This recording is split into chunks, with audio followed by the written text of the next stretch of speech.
There is an animal standing at the edge of your yard tonight, and it weighs more than the coyote your field guide says lives here. In Pennsylvania, hunters keep dragging them to the scale and reading numbers no coyote should reach. 50 pounds. 55. One near the Ottawa River hit 72.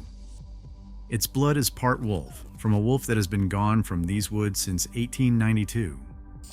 It is bigger than it should be, and it is now the largest predator left on the ground here. And nobody can say what it's turning into. Start with the emptiness, because the emptiness is the whole story.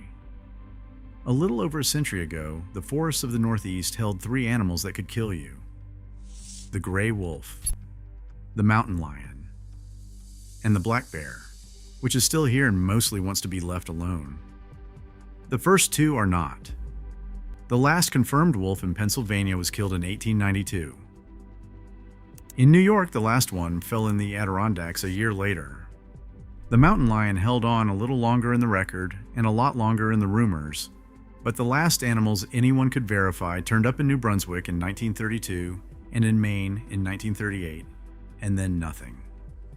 For 80 years, people kept reporting the big cat in the eastern woods, and for 80 years the sightings turned out to be house pets, or dogs, or nothing at all. In 2018, the United States Fish and Wildlife Service made it official.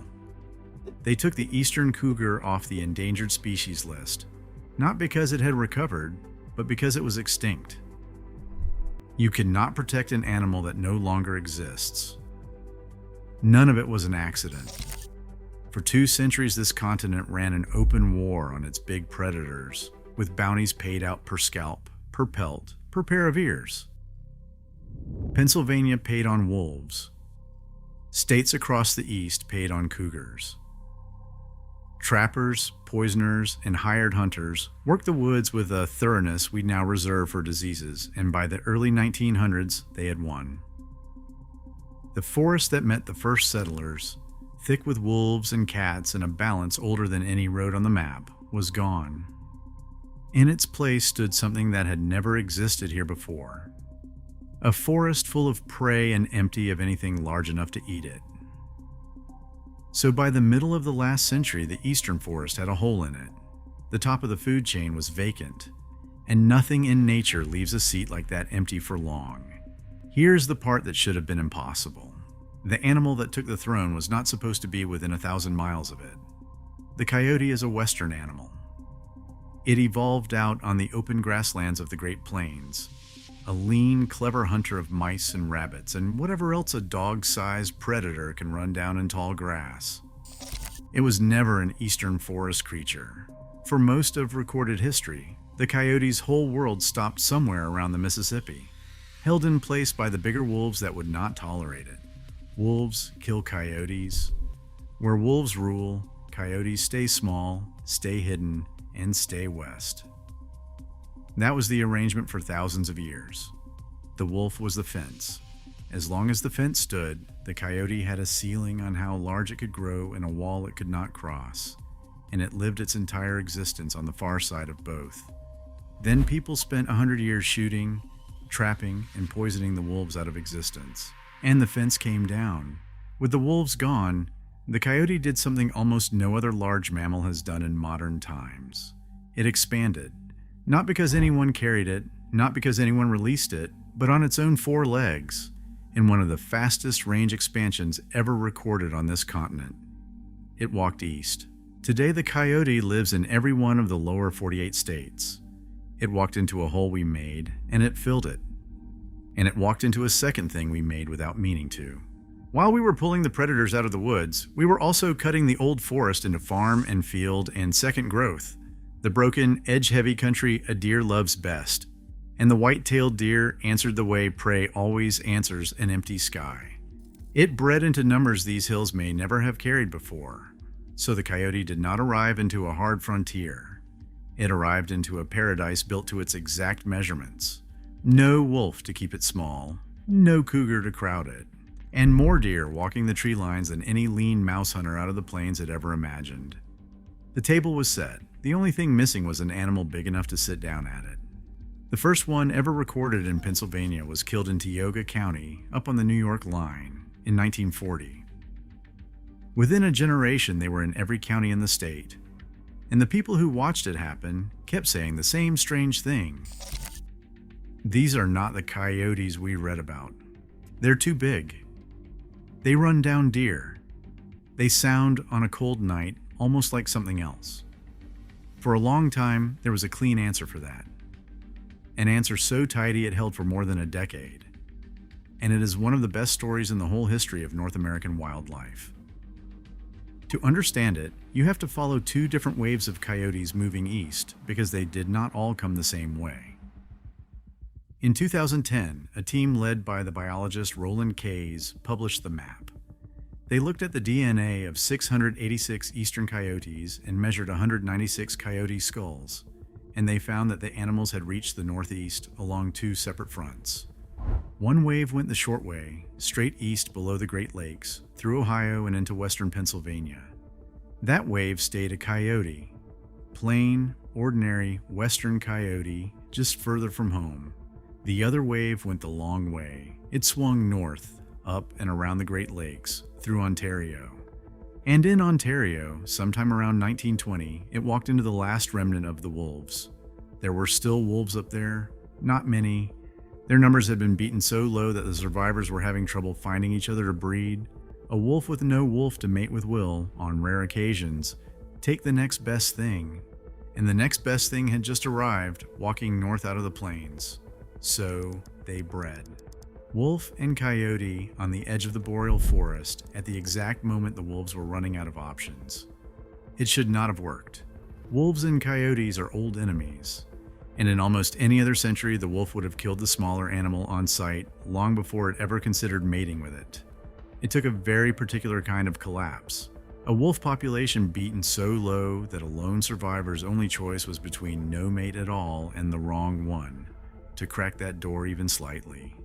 The door cracked, genes crossed, and a rare accident on the rim of the northern forest, born straight out of our own 100-year war, quietly rewrote what a coyote was allowed to become. The animals that came out of that were still mostly coyote, but they were carrying something new. And here's the sentence that makes the hair stand up on your neck. Those hybrid coyotes then turned around and walked south and east into New York, into New England, into Pennsylvania, into the very forest where the wolf had been wiped out decades before. They were carrying wolf genes back into the country the wolves had been erased from. In a way nobody planned and nobody noticed, the wolf came home wearing a coyote to get itself through the door, and you could see what the wolf blood did. The Kays team found that the northern hybridized wave had bigger skulls than the plain southern wave. They spread 5 times faster. Think about that. Same species, same continent, same century, and the ones carrying a little wolf colonized new ground at 5 times the speed. Because the extra size let them do something a plains coyote could barely attempt. It let them hunt deer. And an animal that can bring down a deer is playing a completely different game than an animal that lives on mice. Deer are everywhere in the East. Standing in the fields, dead along the roads, weak in the deep snow. Handing the coyote the size to use that food was like handing a traveler the keys to every pantry on a continent. The northern wave moved through the northeast and did not stop until it reached the sea. Later, work put numbers on the blood. In the coyotes of upstate New York and New England, researchers found roughly 10 to 20% wolf DNA. A separate genetic study of 437 eastern coyotes, led by Javier Monzon, broke down the full recipe. About 64% western coyote, 13% gray wolf, 13% eastern wolf, and around 10% domestic dog, picked up somewhere along the way. 3 wild species in the family dog, folded into one animal, standing at the tree line at the edge of your lawn. If you're finding this as strange and as good as I do, consider subscribing. This channel goes looking for the wild things hiding in the places we think we've tamed, and there are a lot more of them coming. That is why the animal on the scale reads 55 pounds. The Pennsylvania Game Commission's own figures put the adult males in the state at 45 to 55 pounds, The females at 35 to 40, with bodies stretching 4 to 5 feet nose to tail. A true western coyote, the one in the field guide, weighs 20 to 30. Every eastern male outweighs every western coyote there is. The largest coyotes on Earth are living in the woods behind the strip malls and the school districts of the Northeast, and the driver going past has no idea the field guide in the glove box is describing a smaller animal. You can measure that size in a stranger place than a laboratory. Every winter, across the north of Pennsylvania, hunters gather for coyote contests with names like the Mosquito Creek Hunt in Clearfield County and the Sullivan County Hunt up in LaPorte, and they haul the animals in by the truckload to be weighed. One recent Sullivan County contest killed 27 coyotes in a single weekend, and the winning animal crossed the scale at 44 pounds. 44 pounds. For a coyote, and here's the quiet, unnerving part of it.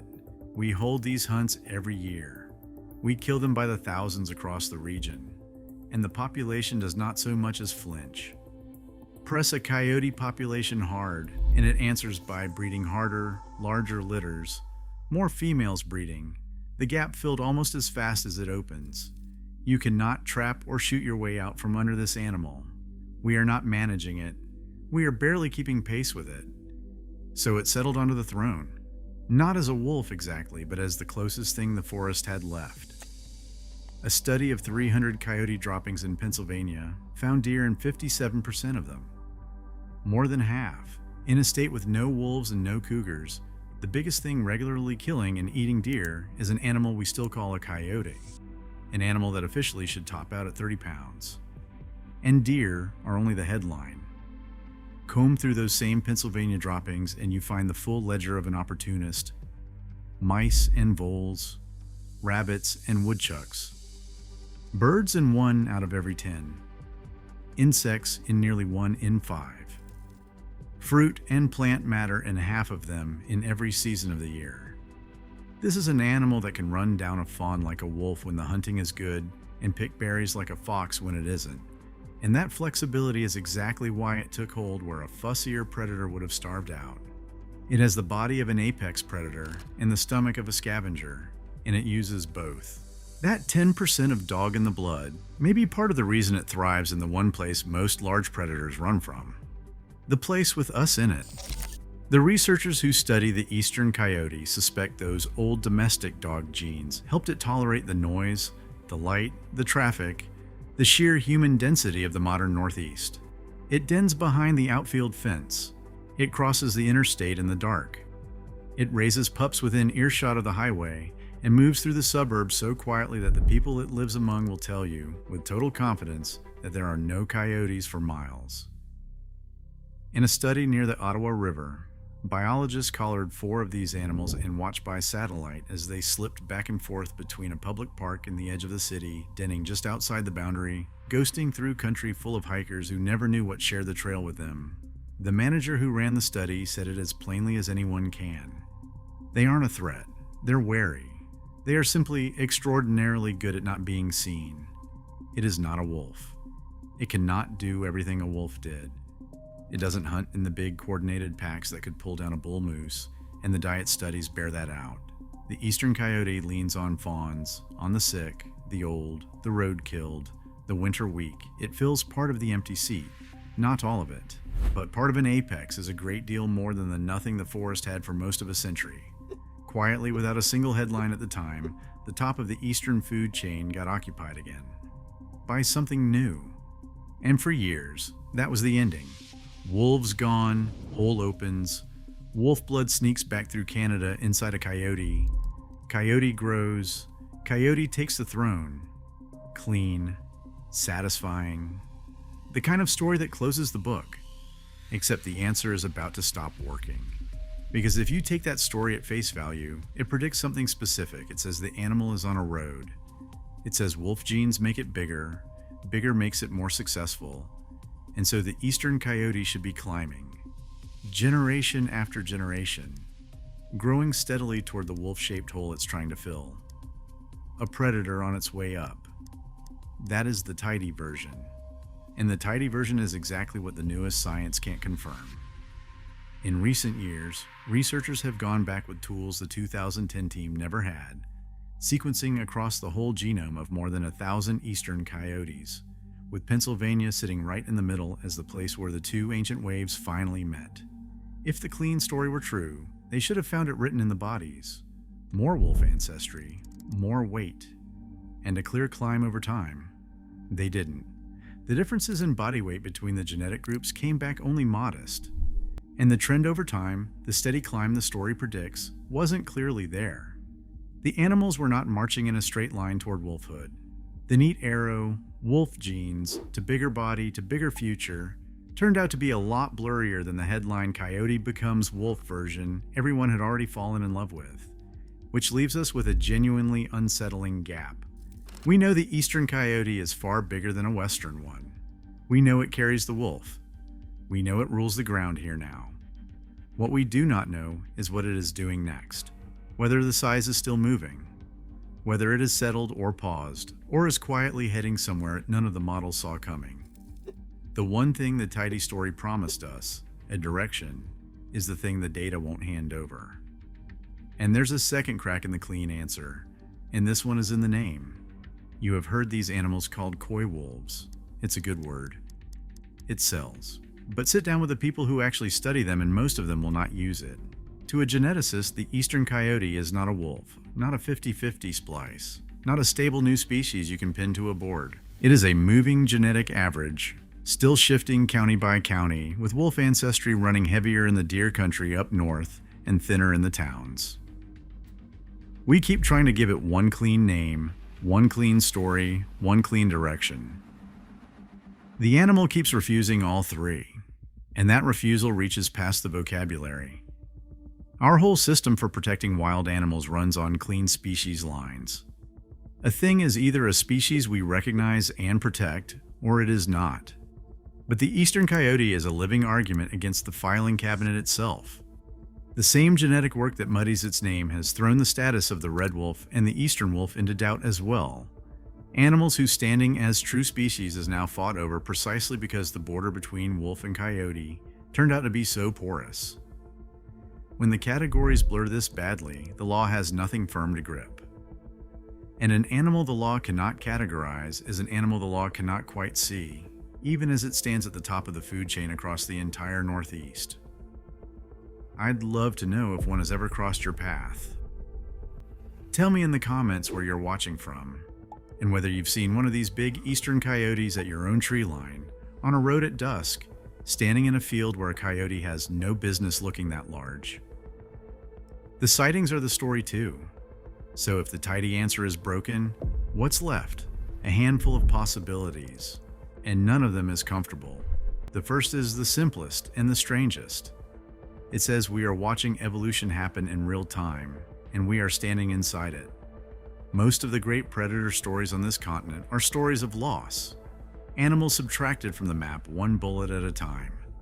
This is the rare one running the other way. A new large predator is assembling itself right now in the most crowded, most developed, most watched corner of the country, out of the leftover genes of the animals we destroyed. If that's what this is, then the reason nobody knows what it's becoming is brutally simple. It hasn't finished becoming it. We are asking what it will be while it is still deciding. And if that is what's happening, we are the first people who have ever had to live beside it. There is no folklore for this animal. No inherited set of rules the way every culture that ever lived with wolves built up its rules for wolves, where to walk, what to fear, how to read a track at the edge of the firelight. It arrived too recently and changed too fast for any of that to form. The old knowledge of how to share ground with a large predator got erased along with the wolf and the cat, and nobody rebuilt it for the thing that quietly took their place. So we walk past it in the dark with no idea it's there, and nothing in us tells us it should be. We never learned to see this one because it arrived long after we had already decided the woods were safe. The second possibility is quieter, and in a way, worse. It says the size was never really the point, and the genes were never really in charge. Body size in a predator can bend to the food in front of it, and the Northeast is drowning in deer. More deer per square mile than these forests have carried in a very long time because we removed everything that used to eat them. Under that reading, the Eastern Coyote isn't marching towards some genetic destiny. It's just big because the eating is good, and it will get bigger or smaller or stranger, entirely depending on what we do to the woods next, which means the animal is a mirror. Its size may have far less to do with some fixed genetic destiny than with the sheer weight of food we have laid out in front of it, and right now we are laying out a feast. Change the woods, and we change the animal. We just have no idea what we are telling it, or what it will answer next. The third possibility is the one that keeps the record keepers up at night. It says the categories themselves have failed. Not wolf, not coyote, not the Coywolf on the t-shirt, but a genuinely new kind of predator that our laws, our field guides, and our wildlife agencies have no box for. Remember what happened in 2018. We formally declared the eastern cougar extinct and struck it from the books, closing the file on the apex predator of these forests. And at the very same time, in the very same forests, a wolf-blooded predator was quietly finishing its rise to the top of the food chain, and we were still filing it under the same word we use for a 30-pound mouse hunter out in Nevada. The official record still treats the top of this food chain as vacant. It is not vacant. It has not been vacant for decades. The record simply hasn't caught up to the woods. And the woods have a way of collecting on that.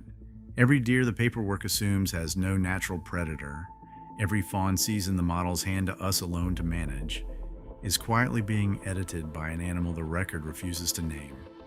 That editing is already moving through the forest in deer numbers and fawn survival, and the slow reshaping of the woods themselves, and we are measuring almost none of it, because the thing doing the editing is filed under the wrong word. If any of that is landing, this is the kind of question the channel keeps pulling on, so stick around. The next one goes to the coast, and to a predator the record swears cannot be there. Ask the agencies directly, and you get honest uncertainty, which is its own kind of chilling. They can tell you the weights, they can tell you the genetics. The Pennsylvania Game Commission will tell you plainly that this is now the largest wild canine in the state, and that its own past is tangled up with the wolves in the old bounty records, to the point where nobody can fully separate them. What they cannot tell you, what nobody can tell you, is the trajectory. How big is the ceiling? Whether the wolf ancestry keeps climbing or has already leveled off. Whether, given another century of empty throne, the thing we call a coyote drifts close enough to a wolf that the word finally breaks. These are not settled facts waiting in a report. They are open questions, moving in real time, in the dark, at the edge of the yard. There is no monitoring program built to answer them because there was never supposed to be an apex predator here to monitor. The machinery of the state wildlife agencies was designed to count deer and manage a small fur bearer for its pelt. It was never designed to watch a new top carnivore assemble itself from the genes of the animals we destroyed. So the largest ecological story in the modern Northeast is unfolding almost entirely off the books, followed by a handful of curious scientists and a scatter of trail cameras, while the animal at the center of it does the one thing it has always done best. It stays out of the picture. So here's what this is really about. Not the fear. The fear is the easy part, and the easy part is mostly wrong anyway.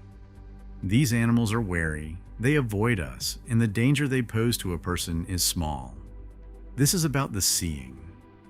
About the fact that the biggest predator in the eastern United States rebuilt itself out of ghosts, took the throne, and did the whole thing in plain sight, behind our houses, along our roads, while we drove past certain we lived in tamed country.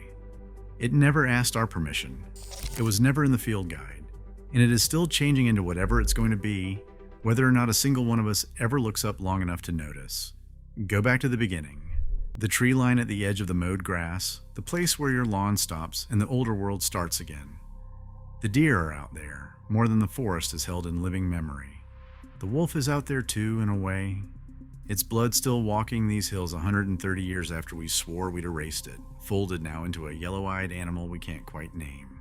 And the coyote that isn't quite a coyote is out there, at the tree line, larger than it should be, watching the house go dark, in no hurry at all. It has already won the argument. It is simply waiting for the rest of us to finish having it. If you like this one, YouTube thinks you're going to like the video already on your screen. Go ahead and let it play.